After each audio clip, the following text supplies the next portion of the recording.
श्री शिव महापुराण महात्म्यत प्रथम अध्याय। शौनक जी के साधन विषयक प्रश्न करने पर सूत जी का उन्हें शिव महापुराण की महिमा सुनाना। श्री शौनक जी बोले, हे महाज्ञानी सूत जी, संपूर्ण सिद्धांतों के ज्ञाता हे प्रभो, मुझसे पुराणों की कथाओं के सार तत्व का विशेष रूप से वर्णन कीजिए। सदाचार, भगवत भक्ति और विवेक की वृद्धि कैसे होती है तथा साधु पुरुष किस प्रकार अपने काम क्रोध आदि मानसिक विकारों का निवारण करते हैं। इस घोर कलयुग में जीव प्रायः आसुर स्वभाव के हो गए हैं। उस जीव समुदाय को शुद्ध देवी संपत्ति से युक्त बनाने के लिए सर्वश्रेष्ठ उपाय क्या है? आप इस समय मुझे ऐसा कोई शाश्वत साधन बताइए जो कल्याणकारी वस्तुओं में भी सबसे उत्कृष्ट एवं परम मंगलकारी हो तथा पवित्र करने वाले उपायों में भी सर्वोत्तम पवित्रकारक उपाय हो।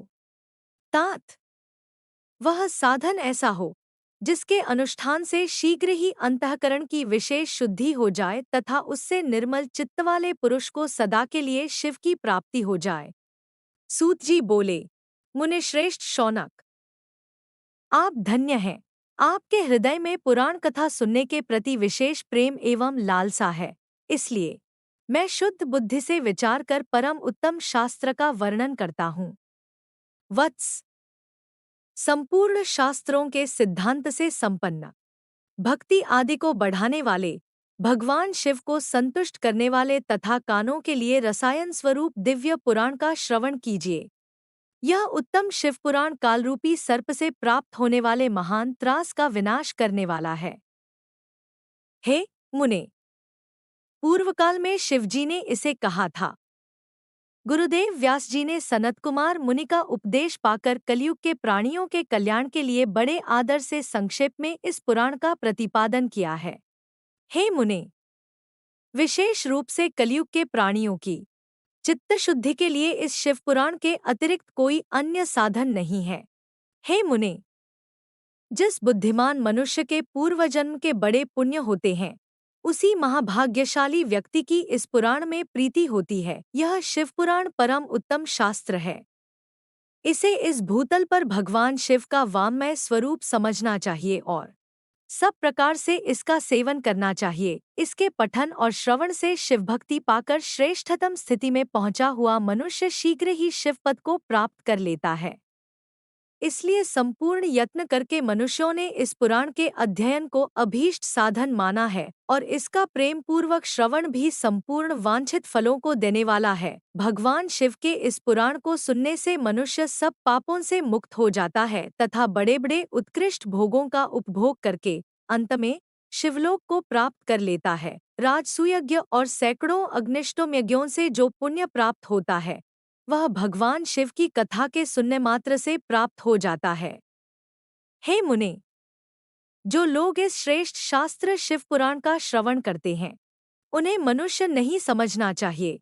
वे रुद्र स्वरूप ही हैं, इसमें संदेह नहीं है। इस पुराण का श्रवण और कीर्तन करने वालों के चरण कमल की धूलि को मुनिगण तीर्थ ही समझते हैं।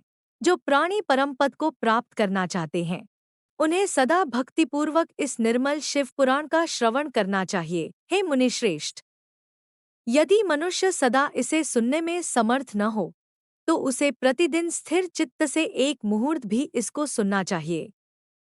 हे मुने, यदि मनुष्य प्रतिदिन सुनने में भी अशक्त हो, तो उसे किसी पवित्र महीने में इस शिवपुराण का श्रवण करना चाहिए। जो लोग एक मुहूर्त, उसका भी आधा अथवा क्षणमात्र भी इस पुराण का श्रवण करते हैं, उनकी दुर्गति नहीं होती। हे मुनीश्वर, जो पुरुष इस शिवपुराण की कथा को सुनता है, वह सुनने वाला पुरुष कर्मरूपी महावन को जलाकर संसार के पार हो जाता है। हे मुने, सभी दानों और सभी यज्ञों से जो पुण्य मिलता है, वह फल भगवान शिव के इस पुराण को सुनने से निश्चल हो जाता है। हे मुने, विशेषकर इस कलिकाल में तो शिव पुराण के श्रवण के अतिरिक्त मनुष्यों के लिए मुक्तिदायक कोई अन्य श्रेष्ठ साधन नहीं है।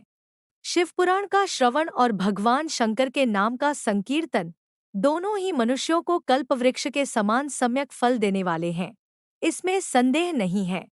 कलयुग में धर्माचरण से शून्य चित्त वाले दुर्बुद्धि मनुष्यों के उद्धार के लिए भगवान शिव ने अमृतरस स्वरूप शिव पुराण की उद्भावना की है। अमृतपान करने से तो केवल अमृतपान करने वाला ही मनुष्य अजर अमर होता है, किंतु भगवान शिव का यह कथामृत संपूर्ण कुल को ही अजर अमर कर देता है। इस शिव पुराण की परम पवित्र कथा का विशेष रूप से सदा ही सेवन करना चाहिए, करना ही चाहिए, करना ही चाहिए। इस शिवपुराण की कथा के श्रवण का क्या फल कहूँ? इसके श्रवण मात्र से भगवान सदाशिव उस प्राणी के हृदय में विराजमान हो जाते हैं। यह शिवपुराण नामक ग्रंथ 24,000 श्लोकों से युक्त है। इसमें 7 संहिताएं हैं। मनुष्य को चाहिए कि वह भक्ति, ज्ञान और वैराग्य से भली भांति संपन्न हो बड़े आदर से इसका श्रवण करे। पहली विद्येश्वर संहिता, दूसरी रुद्र संहिता, तीसरी शत्रुद्र संहिता, चौथी कोटिरुद्र संहिता और पांचवी उमा संहिता कही गई है। छठी कैलाश संहिता और सातवीं वायवीय संहिता। इस प्रकार इसमें 7 संहिताएं हैं। 7 संहिताओं से युक्त यह दिव्य शिव पुराण परब्रह्म परमात्मा के समान विराजमान है और सबसे उत्कृष्ट गति प्रदान करने वाला है। जो मनुष्य 7 संहिताओं वाले इस शिव पुराण को आदरपूर्वक पूरा पढ़ता है, वह जीवन मुक्त कहा जाता है। हे मुने, जब तक इस उत्तम शिव पुराण को सुनने का सुअवसर नहीं प्राप्त होता, तब तक अज्ञानवश प्राणी इस संसार चक्र में भटकता रहता है। भ्रमित कर देने वाले अनेक शास्त्रों और पुराणों के श्रवण से क्या लाभ है, जबकि एक शिव पुराण ही मुक्ति प्रदान करने के लिए गर्जन कर रहा है। जिस घर में इस शिव पुराण की कथा होती है, वह घर तीर्थ स्वरूप ही है और उसमें निवास करने वालों के पाप यह नष्ट कर देता है। हजारों अश्वमेध यज्ञ और सैकड़ों वाजपेय यज्ञ शिव पुराण की 16वीं कला की भी बराबरी नहीं कर सकते। हे मुनिश्रेष्ठ, कोई अधम प्राणी जब तक भक्तिपूर्वक शिव पुराण का श्रवण नहीं करता, तभी तक उसे पापी कहा जा सकता है। गंगा आदि पवित्र नदियाँ, मुक्तिदायिनी, सप्तपुरिया तथा गयादि तीर्थ इस शिव पुराण की समता कभी नहीं कर सकते। जिसे परमति की कामना हो, उसे नित्य शिव पुराण के एक श्लोक अथवा आधे श्लोक का ही स्वयं भक्तिपूर्वक पाठ करना चाहिए। जो निरंतर अर्थानुसंधान पूर्वक इस शिव पुराण को बांचता है अथवा नित्य प्रेम पूर्वक इसका पाठ मात्र करता है, वह पुण्यात्मा है, इसमें संशय नहीं है। जो उत्तम बुद्धि वाला पुरुष अंतकाल में भक्तिपूर्वक इस पुराण को सुनता है, उस पर अत्यंत प्रसन्न हुए भगवान महेश्वर उसे अपना पद, धाम प्रदान करते हैं। जो प्रतिदिन आदरपूर्वक इस शिव पुराण का पूजन करता है, वह इस संसार में संपूर्ण भोगों को भोगकर अंत में भगवान शिव के पद को प्राप्त कर लेता है। जो प्रतिदिन आलस्यरहित हो रेशमी वस्त्र आदि के वेष्टन से इस शिव पुराण का सत्कार करता है, वह सदा सुखी होता है। यह शिव पुराण निर्मल तथा शैवों का सर्वस्व है। इहलोक और परलोक में सुख चाहने वाले को आदर के साथ प्रयत्नपूर्वक इसका सेवन करना चाहिए। यह निर्मल एवं उत्तम शिव पुराण धर्म, अर्थ, काम और मोक्षरूप चारों पुरुषार्थों को देने वाला है।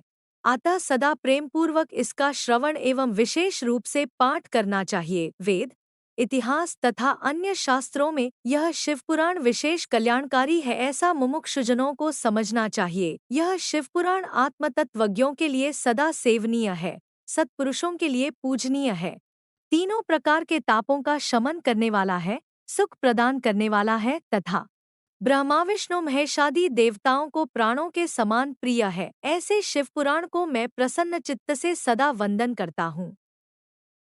भगवान शंकर मुझ पर प्रसन्न हो और अपने चरण कमलों की भक्ति मुझे प्रदान करें।